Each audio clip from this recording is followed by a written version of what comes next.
Hello दोस्तों, कैसे हो आप सभी। आज मैं आपके लिए कहानी लेकर आई हूँ नहले पर दहला। आज छुट्टी का दिन था। रीना सुबह जल्दी उठी, नहाकर तैयार हो गई, फिर चाय बनाकर पी और गाड़ी की चाबी लेकर घर से बाहर आ गई। अभी सुबह के 7 बजे थे, सब सोने लग रहे थे। उसने गाड़ी स्टार्ट करी और चल पड़ी लॉन्ग ड्राइव पर अपनी ज़िंदगी जीने के लिए। शादी को 8 साल हो गए हैं। जिस दिन से ब्याह कर आई, घर की सारी जिम्मेदारी सासू माँ ने अपनी नई नवेली बहू को सौंप दी थी। परिवार में सासू माँ, ससुर जी, दादी सास, पतिदेव, एक शादीशुदा ननद जो पास में ही रहती थी, जिनके 2 बच्चे थे और मेरे भी 2 बेटे थे। सुबह 5 बजे से लेकर रात के 11 बजे तक का टाइम नहीं मिलता था। फिर भी सासू माँ का यही आलाप रहता, बहू काम बहुत धीरे धीरे करती है, इसके काम में तो बरकत ही नहीं है। हम तो ऐसा काम चलते चलते कर देते थे। अरे आजकल तो घर में मेड भी आते, कपड़े धोने के लिए वॉशिंग मशीन भी है। आजकल की सुविधा तो देख लेते हैं, पर जो परेशानी आई है उनका क्या कहने। एक बार चूल्हा जलाते थे, सबकी रोटियां बनाकर रख देते थे। अब सबके लिए गर्म गर्म रोटियां बनाओ।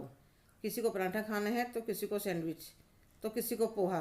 दादी सास के लिए 7 बजे नाश्ता बनता है तो मम्मी जी पापा जी 8 बजे करते हैं। जब नंद रानी को कहीं जाना होता है तो सासू माँ कह देती है, बच्चों को मेरे पास छोड़ जाओ। पर उनको देखना तो मुझे ही पड़ता था। दादी जी को टाइम पर दवाइयाँ देनी, उनके पैरों में तेल लगाना, सारा काम सासू माँ नहीं है कहकर हमें तो पूरी उम्र हो गई थी। जिम्मेदारी संभालते संभालते अपनी गृहस्थी तुम खुद संभालो।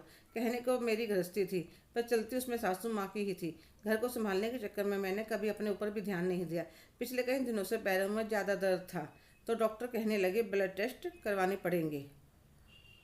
टेस्ट में हीमोग्लोबिन काफ़ी कम आया। डॉक्टर कहने लगे तुम्हें कुछ दिन अपना ज़्यादा ध्यान रखना होगा, टाइम पर खाना पीना और ज़्यादा वर्कलोड नहीं लेना। तो मैंने घर पर आकर सासू माँ से कहा कि कुछ दिनों के लिए एक हेल्पर रख लेते हैं, जो थोड़ी किचन में कपड़े सुखाने में, कटिंग चॉपिंग में हेल्प कर देगी। वे एकदम से भड़क गई, घर में काम ही कितना है। मेरे पतिदेव भी कहने लगे, रीना तुम्हें हेल्पर रखनी है तो रख सकती हो, पर इसकी ज़रूरत नहीं है। तुम कोई वर्किंग तो हो नहीं, पूरा दिन घर पर रहती हो। अगर ये छोटा मोटा काम भी नहीं करोगी तो पूरा दिन घर पर क्या करोगी। ससुर जी कुछ नहीं बोले, जब तो मैं चुप रह गई। फिर इन्हें सबक सिखाने की सोची और आज छुट्टी वाले दिन अकेली चल पड़ी।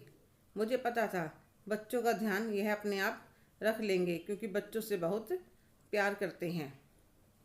सुबह उठने के बाद जब मैं नहीं दिखी तो मेरे पतिदेव रजत का फ़ोन आया, रीना कहाँ हो तुम, अभी तक नाश्ता भी तैयार नहीं करा तुमने। रजत, आज मेरा लॉन्ग ड्राइव का मन था, इसलिए मैं सुबह उठते ही घूमने के लिए चल पड़ी। रात तक आ जाऊंगी, इतने तुम संभाल लेना। रविवार के दिन मेड भी छुट्टी लेती है। उसके बाद मैंने अपना फ़ोन बंद कर दिया। पूरा दिन घूम फिर कर खा पी कर रात को 10 बजे घर में पहुंची। और क्या होने वाला है यह मुझे पता है था, इसके लिए मैंने अपने आप को पहले से ही तैयार कर लिया था। घर के अंदर जाकर देखती हूँ सर क्या पड़ा है। मुझे देखते ही माँ बेटा दोनों मेरे ऊपर फट पड़ते हैं। तुम्हें शर्म नहीं आती ऐसे घर से बिना बताए जाते हुए। कितने काम होते हैं घर में, तुम्हें अपनी जिम्मेदारी का एहसास ही नहीं है। मम्मी जी मेरी क्या गलती, आप ही तो कह रही थी ऐसा काम तो मैं चलते चलते कर दूँ। में काम ही कितना है, और आज तो आपके होनहार बेटे भी आपके साथ थे। फिर आप कैसे परेशान हो गई। मुझे पता होता तो मैं बिल्कुल भी नहीं जाती। मुझसे गलती हो गई मम्मी जी। अब सासू माँ मुझे क्या कहती।